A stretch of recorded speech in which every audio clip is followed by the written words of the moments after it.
Então essas duas palavras vão através de toda a filosofia oriental. Os mestres do Oriente atribuem sempre o samsara ao ego profano, que tem experiência só da sua periferia, da sua existência, mas não tem nenhuma experiência da sua essência. Alguns creem na sua essência, já é o primeiro passo bom. Se alguém crê que ele não é somente a sua existência periférica, mas que há alguma coisa nele além do corpo, além da mente e além dos desejos, que são o ego, então ele já fez um ato de boa vontade. Crer não é ter fé. Todo mundo entende por crer ter fé. Não é verdade. Fé é outra coisa muito mais avançada. Crer é um ato de boa vontade, mas não é uma experiência. Crer é um ato de boa vontade. E todo mundo tem que começar com boa vontade. Quem não tem boa vontade não pode crer. Crer é aceitar a verdade, embora não tenha nenhuma experiência. Crer é ouvir de outros ou ler num livro que tal e tal coisa é verdadeira e é boa e deve ser aceita. Ele ouve isto ou lê isto num livro e aceita o testemunho do livro ou o testemunho do pregador. Isto é crer. Crer é necessário como primeiro passo, mas não é ter fé. Fé, em latim, fides. Fides, de que nós fizemos fé em português. Fides é o radical de fidelidade. É o radical de fidelidade.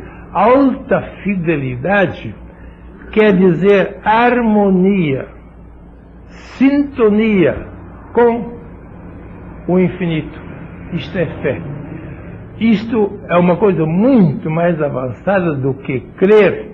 A crença é dos principiantes, mas a fé é dos avançados. Quando alguém tem fé, ele sabe que ele está em alta fidelidade, em sintonia, em harmonia, mesmo imperfeita, mas uma verdadeira harmonia, sempre progressiva, que nós nunca chegamos ao fim das harmonias, nós sempre somos sinfonias inacabadas em toda a nossa vida. Somos uma sinfonia, mas nunca estamos no fim. Nem pode chegar ao fim. A evolução não tem fim. A evolução é sempre uma sinfonia inacabada. Mas isso já é fé. Se ele já está em sinfonia, em sintonia, em harmonia com a realidade invisível, então ele já está na zona da fé. Ela pode aumentar cada vez mais, é claro. Ninguém pode chegar ao fim da sua fé, mas ele pode progredir sempre. Então, já estamos além da crença. Isto já é superar a escola primária da crença, porque a crença é uma escola primária para os principiantes, é claro, mas isso já é a universidade do espírito. Fé já é a universidade do espírito. Já entrou numa experiência espiritual. Por mais incompleta que seja, mas é uma experiência. Quer dizer, já se nirvanizou. Quem está apenas na crença, ainda está no samsara. Quem não tem experiência da realidade invisível, não está no nirvana. Não está na paz profunda e tranquila do seu centro, que eles chamam nirvana. O que nos põe no samsara são sempre os nossos sentidos, a nossa mente e as nossas emoções. Eles nos mantêm presos no samsara. Os sentidos percebem objetos externos, que não é nirvana. A mente analisa esses objetos externos. A mente, a inteligência. Isto ainda não é nirvana. As nossas emoções afetivas querem apoderar-se destas coisas também objetivas. Os três estão no samsara: os sentidos, a mente e as emoções estão no mundo do samsara. Não entraram no nirvana. Nada disto nos pode nirvanizar. Nada disto nos pode pacificar definitivamente. Temos que ultrapassar estas três coisas do ego: sentidos, mente e emoções. Fazer o quê? Entrar no nirvana? Bem, esse é o modo de dizer, mas nós não podemos entrar no nirvana. Já disse isso mais de uma vez e todos ficam desanimados. Nós não podemos entrar na realidade espiritual, que seria o nirvana. Mas esta realidade pode entrar em nós. É a nossa única esperança. Nós temos a esperança de receber a visita, a invasão do nirvana, a invasão da paz, a invasão do espírito, a invasão de Deus, a invasão do Logos, se quiserem. Mas nós não podemos propriamente invadir. Então, pergunta-se se eu não posso invadir Deus, então nunca posso chegar a ter experiência de Deus. Não é verdade. Eu não posso invadir o mundo espiritual, mas o mundo espiritual me pode invadir. É a nossa única esperança. Deixar-se invadir pelas coisas espirituais, pelo nirvana espiritual. E nós podemos. A única coisa que nós podemos fazer, nós que somos menos no nosso ego e mais no nosso eu, o menos nunca vai subir para o mais. Mas o mais pode descer para o menos. Isto é logicamente possível, matematicamente certo. O menos do nosso ego nunca vai conquistar o mais do nosso eu. Mas o mais do nosso eu pode invadir o menos do nosso ego. É a única esperança. Isto então nas grandes religiões se chama a graça de Deus. Na teologia não se dá uma solução definitiva ao que se entende por graça. Santo Agostinho lidou a vida inteira com o problema da graça e achou que a graça é tudo e que nós não somos nada. Santo Agostinho, no 4º e 5º século. Ele diz: a graça de Deus me faz santo, eu não me faço santo, dizia ele. Se Deus quer fazer-me santo espiritual, Ele o fará. Mas se Ele não quer, eu não o posso fazer. Esta ideologia de Santo Agostinho, praticamente, ele nega o livre-arbítrio. Ele nega o livre-arbítrio. Pois se eu não posso fazer nada perante o mundo espiritual, então eu sou completamente zero, impotente face do mundo espiritual. E por isso ele diz: a graça de Deus me converteu e a graça de Deus me santificou, mas eu não tenho nada a ver com isto. Não é verdade. A filosofia oriental vai muito mais profundamente, também fala muito de graça. Em sânscrito, graça é prasada, ou prasada, parece que eles pronunciam, prasada. Sempre afirmam que todas as coisas boas na nossa vida são graça de Brahman. E nós dizemos: e agora? Se Brahman não me quer dar a graça, então eu estou perdido. Porque a graça é um presente, eles dizem. É um presente inteiramente gratuito. Não se pode merecer um presente. Só se pode receber um presente. Mas eu não posso merecer um presente. Merecer é causar. Eu não posso causar o mundo espiritual. E se eu não posso causar o mundo espiritual, como é que eu vou espiritualizar-me? Então responde a filosofia da Índia: eu não posso ser causa do mundo, da experiência espiritual, mas eu posso ser condição. Aí eles fazem a profunda distinção entre causa e condição. Vamos explicar um pouco esta diferença entre causa e condição. Vamos usar outra vez uma comparação. Vocês estão numa sala completamente às escuras, em pleno meio-dia. O sol está lá no céu, mas na sua sala está completa escuridão.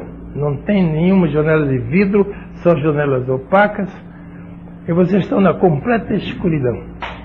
Agora vocês querem luz solar no seu quarto. Luz solar, não luz artificial, luz solar mesmo. Vocês não podem fabricar luz solar. Ninguém pode fabricar luz solar por meio de uma técnica lá da sua mesa de laboratório. Não vai. Mas ele pode ter luz solar no seu quarto. Mas ele não pode fabricar. Mas ele pode receber. O que é necessário para receber? Abrir a janela. Abrir a janela não é a causa da luz solar. Evidentemente não. O abrimento da janela não causa nenhuma luz solar. A luz solar já estava lá fora. Ele permite a luz solar entrar dentro da sua sala. Isto é condição. Ele pode pôr uma condição para que a luz solar entre no seu quarto, abrindo uma janela, que é um ato meio negativo. Abrir não é causar, mas é condicionar. Ele permite que a luz solar, que já existe lá fora, entre no interior da sua sala. Isto nós podemos entender por graça. Na filosofia oriental se faz muita nítida distinção entre as coisas espirituais não podem ser causadas por nós. Ninguém pode, nenhum ego mental pode causar uma coisa espiritual. Porque o ego mental é menor e o eu espiritual é maior. Segundo as leis da lógica, uma causa menor não pode produzir um efeito maior. É evidente. E como aqui a causa é mental e o efeito é espiritual, é claro que o mental não pode causar o espiritual. Mas ele pode pôr as condições para que o espiritual entre nele. Isto não é causar. Isto é apenas condicionar. Ele pode dar uma oportunidade para que o espiritual entre nele. Mas ele não pode fabricar o espiritual. Fabricar é causar. Então diz a filosofia oriental, quando o discípulo está pronto, então o mestre aparece. Exatamente isso. Quando o discípulo está aberto, rumo ao mestre, rumo ao infinito, aqui o mestre é o mundo espiritual, e o discípulo pode ser o corpo, pode ser a mente, pode ser as emoções, tudo é discípulo. Discípulo é ego, e mestre é eu. Então diz a filosofia oriental, quando o discípulo está pronto, então o mestre aparece. Por que é que o mestre aparece? Ele foi obrigado a aparecer? Não. O discípulo não o obrigou a aparecer. Nem sabia onde estava. E como é que ele apareceu?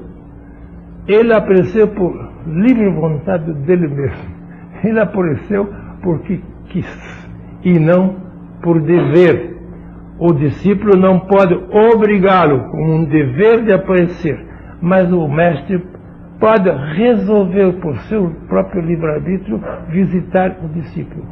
Isto é a explicação da gratuidade da graça, porque nas filosofias orientais, como na teologia ocidental, sempre se fala na absoluta gratuidade da graça. Todas as coisas boas são graça. E são de graça, porque são graça, porque são de graça. Todas as coisas espirituais e boas e avançadas são gratuitas. Nenhuma dessas coisas é arbitrária. Se vocês fazem a confusão entre gratuito e arbitrário, estão perdidos. No mundo cósmico não há nada arbitrário. Tudo é regido por leis fixas. Nada acontece fora da lei cósmica. A lei cósmica não conhece arbitrariedade, mas conhece muito bem gratuidade. Gratuito é aquilo que eu não posso merecer. Ou causar. Merecer e causar é a mesma coisa. Se eu posso merecer uma coisa, então eu causei o aparecimento desta coisa, porque eu mereci. Mas isso não é possível. Ninguém pode merecer coisa espiritual. Isso é absolutamente impossível. E as teologias que falam em merecimento, que nós possamos merecer o céu, até por toda a eternidade, estão completamente enganados. Ninguém pode merecer uma coisa espiritual. Ninguém pode merecer o céu. O que é que podemos fazer? Podemos abrir uma janela ou uma porta por uma oportunidade, uma condição, fazer uma abertura, como dizemos, uma receptividade rumo ao céu, rumo ao infinito, rumo ao infinito. Mas nós não obrigamos o espiritual a vir a nós. Se nós pudéssemos obrigar o mundo espiritual a vir a nós, se pudéssemos obrigá-lo, o que aconteceria? Nós seríamos credores e ele seria devedor. Vocês podem imaginar que o mundo espiritual seja devedor nosso? E que nós sejamos credores do mundo espiritual? O credor manda, o devedor somente obedece. Nós nunca podemos ser credores do mundo espiritual. E o mundo espiritual não pode ser devedor nosso. Deus não nos deve nada, nada, nada. Eu não posso merecer uma graça. Porque se eu mereço uma graça, eu já causei essa graça.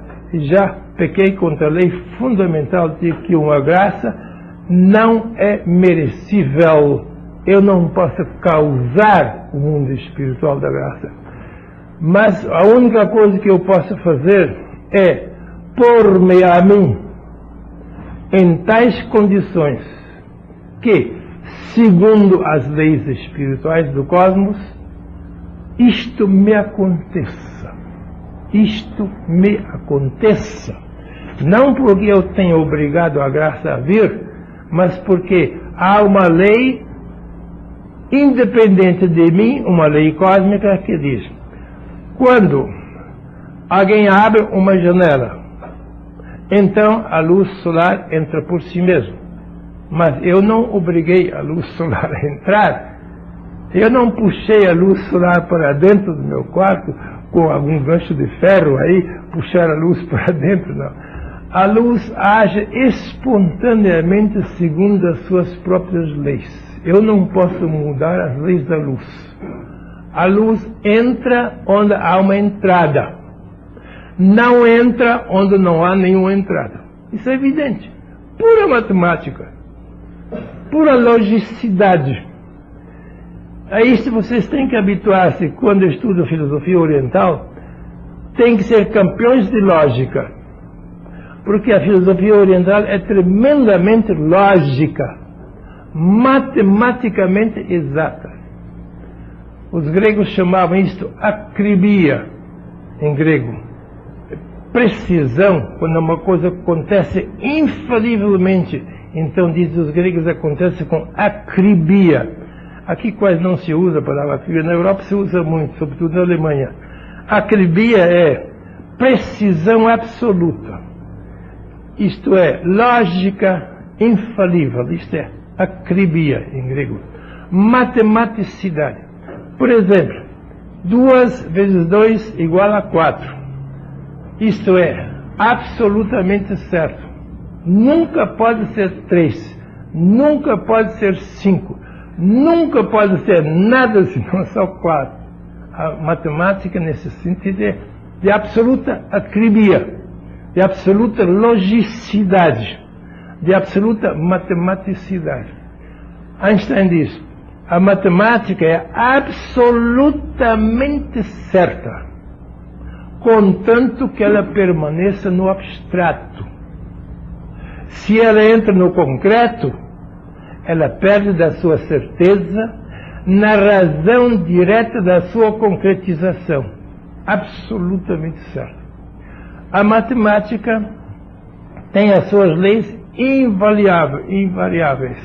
São as leis cósmicas. E tudo acontece com infalível certeza. E assim também, se eu faço uma abertura rumo ao infinito, então o infinito me acontece. Não porque eu obrigo a acontecer, eu não posso obrigar o infinito a acontecer, mas porque eu me pus em condições tais que, segundo as suas próprias leis, o infinito me invadiu. Veja a palavra maravilhosa que nós chamamos orar. Todo mundo confunde orar com rezar.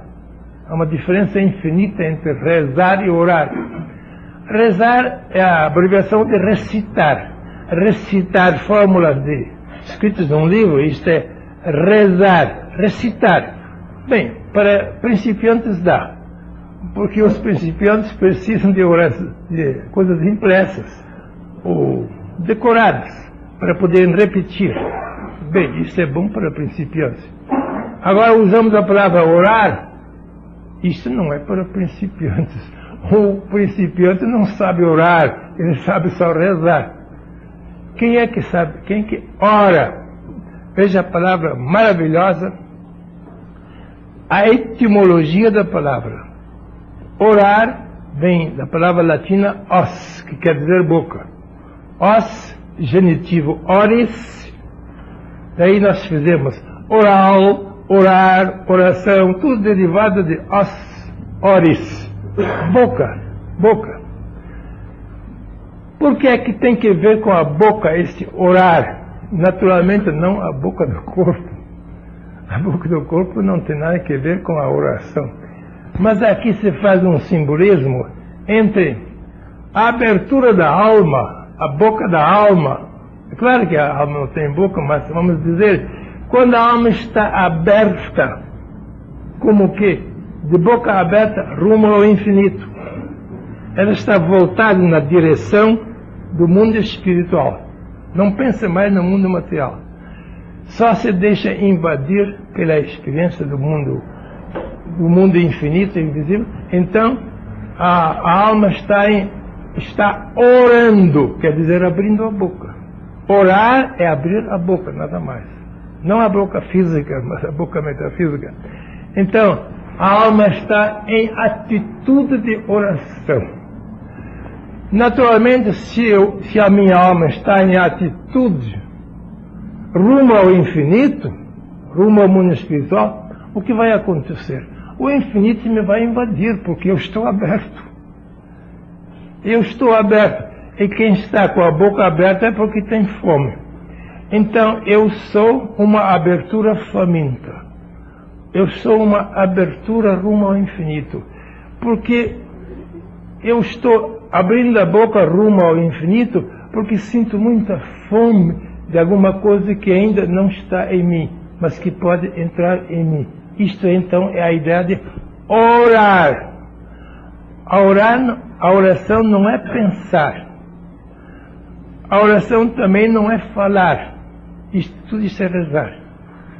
Mas se eu me puser numa atitude de abrimento, ou de abertura, ou de vacuidade, porque onde há uma vacuidade faminta, entra uma plenitude para planificar esta vacuidade. Isso é lei. Isso é lei cósmica. Se eu faço de mim uma vacuidade, não uma vacuidade negativa, mas uma vacuidade positiva, quer dizer, uma vacuidade desejosa de receber uma plenitude, isso eu chamo uma vacuidade faminta, rumo ao infinito. Então a plenitude da alma do universo entra em mim, porque encontrou uma abertura, encontrou uma entrada. Isto então é orar. Quer dizer, a oração não é propriamente um ato. A oração não é um ato. A reza é um ato, mas a oração não é um ato. A oração é uma atitude. É uma atitude de abertura rumo ao infinito. E se eu conseguir fazer uma abertura rumo ao infinito, rumo ao mundo espiritual, as leis cósmicas se encarregam de fazer o resto. A planificação não é da minha parte. Da minha parte é só o esvaziamento. O esvaziamento, a vacuidade faminta é da minha parte.